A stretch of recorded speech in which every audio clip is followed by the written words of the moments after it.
हिंदी कार्यशाला के इस अंक में आइए हम समझते हैं हिंदी भाषा की उत्पत्ति एवं विकास के बारे में। सबसे पहले हिंदी शब्द की उत्पत्ति के बारे में समझते हैं। हिंदी शब्द की उत्पत्ति ऋग्वेद में प्रचलित संस्कृत शब्द सिंधु से मानी जाती है। 1500 ईसा पूर्व में मध्य एशिया से भारत आए आर्य सिंधु नदी के आसपास की भूमि को सिंधु कहते थे। कालांतर में ईरानी भाषा में सिंधु शब्द हिंदू हो गया, क्योंकि ईरानी भाषा में सा का उच्चारण हा किया जाता है। 5वीं-6वीं शताब्दी ईसा पूर्व के ईरानी शिलालेखों में पहली बार हिंदू शब्द का वर्णन मिलता है। फिर बाद में हिंदू से हिंदी और फिर हिंद शब्दों की उत्पत्ति हुई। जब ईरानी भारत के अधिक भागों से परिचित हुए तो पूरे भारत को हिंद देश कहने लगे। हिंद शब्द में ईरानी का इक प्रत्यय लगने से हिंदीक शब्द बना, जिसका अर्थ है हिंद का। यूनानी शब्द इंडिका या लैटिन शब्द इंडिया या अंग्रेजी शब्द इंडिया आदि इस हिंदीक के दूसरे रूप हैं। भाषा के अर्थ में हिंदी शब्द का प्राचीनतम प्रयोग शरफुद्दीन यजदी की सन 1424 ईस्वी में लिखी पुस्तक जफरनामा में मिलता है। हिंदी भाषा एवं साहित्य की उत्पत्ति एवं विकास के बारे में विद्वानों के अलग अलग विचार हैं। अधिकांश विद्वान हिंदी भाषा की उत्पत्ति का श्रेय अपभ्रंश भाषा को देते हैं, जो संस्कृत भाषा से विकसित हुई। हिंदी भाषा के विकास के इतिहास को 3 चरणों में बांटा गया है: आदिकाल, मध्यकाल और आधुनिक काल। आदिकाल की समयावधि सन 1000 ईस्वी से 1500 ईस्वी तक मानी गई है। इस काल में हिंदी अपभ्रंश भाषा के काफी निकट रही थी, क्योंकि अपभ्रंश भाषा से ही हिंदी का उद्भव हुआ है। अपभ्रंश भाषा में केवल 8 स्वर होते थे: आ, ई, उ, ए और ओ। आदिकाल हिंदी में इन स्वरों के अलावा 2 नए स्वर जुड़े: अय और औ। अपभ्रंश में ढ़, ढ़ व्यंजन वर्णों का अस्तित्व नहीं था, परंतु आदिकाल हिंदी में इन दोनों व्यंजनों का विकास हुआ। अपभ्रंश भाषा के व्याकरण में नपुंसक लिंग की अवधारणा थी, परंतु आदिकाल हिंदी में यह प्राय पूर्णतः समाप्त हो गया। आदिकाल हिंदी का शब्द भंडार अपने प्रारंभिक चरण में अपभ्रंश का ही था, परंतु धीरे धीरे इसमें कई परिवर्तन आए।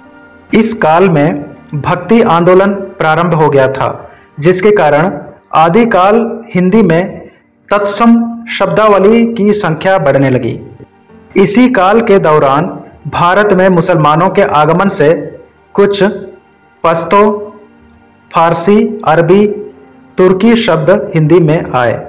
उदाहरण के लिए अब्बीर, नजर, शोर, गाजी, खून आदि शब्द हिंदी में आए। आदिकाल हिंदी साहित्य में प्रमुख रूप से डिंगल, मैथिली, दक्षिणी, अवधी, ब्रज तथा मिश्रित भाषा का प्रयोग मिलता है। हिंदी भाषा एवं साहित्य के विकास का अगला चरण है मध्यकाल। मध्यकाल हिंदी की अवधि सन 1500 ईस्वी से 1800 ईस्वी तक मानी जाती है। मध्यकालीन हिंदी के शब्दों में भारत में मुगल शासन का प्रभाव झलकता है। इस काल के दौरान कई तुर्की, अरबी, फारसी वर्ण हिंदी वर्णमाला में आए। उदाहरण स्वरूप क, ख, ग, या और फा। इन सभी व्यंजनों में तल बिंदु का प्रयोग हुआ है, अर्थात जिन वर्णों में तल बिंदु का प्रयोग है वे तुर्की, अरबी और फारसी वर्ण हैं जो हिंदी में आए। मध्यकालीन भारत में इन वर्णों का शुद्ध उच्चारण उच्च वर्ग के लोग ही करते थे। मध्यकाल में हिंदी व्याकरण लगभग पूरी तरह अपने पैरों पर खड़ी हो गई थी। मध्यकालीन हिंदी के शब्द भंडार में विदेशी भाषाओं फारसी, अरबी तथा पश्तो से करीब 5000 शब्द आए।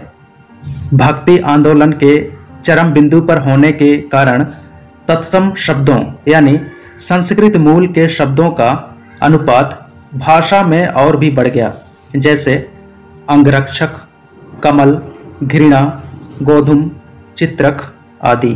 यूरोप से संपर्क होने के कारण कुछ पुर्तगाली, स्पेनी, फ्रांसीसी तथा अंग्रेजी शब्द भी हिंदी में आए।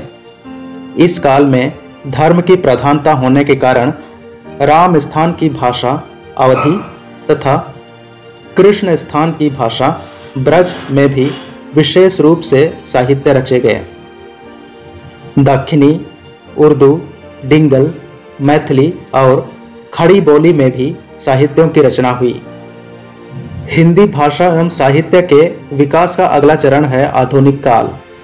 आधुनिक कालीन हिंदी की समयावधि सन 1800 ईस्वी से अब तक के समय को माना जाता है, जहां मध्यकाल में अरबी, फारसी और पश्तो भाषा के वर्णों का, खा, गा, जा और फा का शुद्ध उच्चारण केवल उच्च वर्ग के लोग ही करते थे। वहीं आधुनिक काल में सुशिक्षित लोग भी इन ध्वनियों का प्रयोग करने लगे। परंतु सन 1947 के बाद स्थिति में बदलाव आया और इन व्यंजनों और ध्वनियों के प्रयोग में कमी आने लगी। उर्दू में आज भी इन 5 वर्णों का शुद्ध उच्चारण होता है। अंग्रेजी शिक्षा के प्रचार के कारण कुछ बहुशिक्षित लोगों में अंग्रेजी के अ ध्वनि का प्रयोग हिंदी में किया जाता है, जैसे कॉलेज, डॉक्टर, ऑफिस, कॉफी आदि। परंतु सामान्य लोग इनके स्थान पर आ ध्वनि का प्रयोग करते हैं, जैसे कॉलेज के स्थान पर कॉलेज, डॉक्टर के स्थान पर डॉक्टर का उच्चारण करते हैं। जहां अंग्रेजी शिक्षा के प्रचार प्रसार के कारण आधुनिक कालीन हिंदी शब्द भंडार में असंख्यक अंग्रेजी शब्द आए, वहीं विज्ञान और प्रौद्योगिकी के विकास के कारण कई विदेशी भाषाओं को हिंदी में आत्मसात कर लिया गया। आज भारत डिजिटल इंडिया की ओर अग्रसर है। धीरे धीरे हर सरकारी और गैर सरकारी काम डिजिटल रूप में होने लगे हैं। ऐसे में डिजिटल दुनिया के नए नए शब्द हिंदी में आने स्वाभाविक हैं। इन सभी कारणों से हिंदी का शब्द भंडार लगातार बढ़ते जा रहा है। एक अनुमान के अनुसार पिछले 20 वर्षों में हिंदी शब्द भंडार में शब्दों की संख्या 20,000 से बढ़कर 1.5 लाख हो गई है। भारत के संविधान निर्माताओं ने हिंदी भाषा को बढ़ावा देने में बहुत बड़ी भूमिका निभाई और हिंदी को भारत संघ की राजभाषा यानी ऑफिशियल लैंग्वेज बनाई। भारतीय संविधान के भाग 5 के अनुच्छेद 120, भाग 6 के अनुच्छेद 210 और भाग 17 के अनुच्छेद 343 से लेकर 351 तक हिंदी भाषा के संबंध में विशेष प्रावधान किए गए हैं। स्वतंत्रता के बाद भारत की कई सरकारों ने हिंदी को बढ़ाने के निरंतर प्रयास किए। इसी क्रम में 1949 में हिंदी को भारतीय संघ की आधिकारिक भाषा बनाई गई और तब से प्रत्येक वर्ष 14 सितंबर के दिन को राष्ट्रीय हिंदी दिवस के रूप में मनाया जाने लगा। 1975 में नागपुर में प्रथम विश्व हिंदी सम्मेलन आयोजित किया गया। इसके बाद 2006 से प्रत्येक वर्ष 10 जनवरी को विश्व हिंदी दिवस मनाया जाता है। वर्तमान सरकार ने 2021 से प्रत्येक वर्ष 14 और 15 सितंबर को अखिल भारतीय हिंदी सम्मेलन का आयोजन प्रारंभ किया है। इससे कई भाषाविद अनुमान लगा रहे हैं कि आने वाले दिनों में हिंदी भारत की राष्ट्रभाषा बनेगी।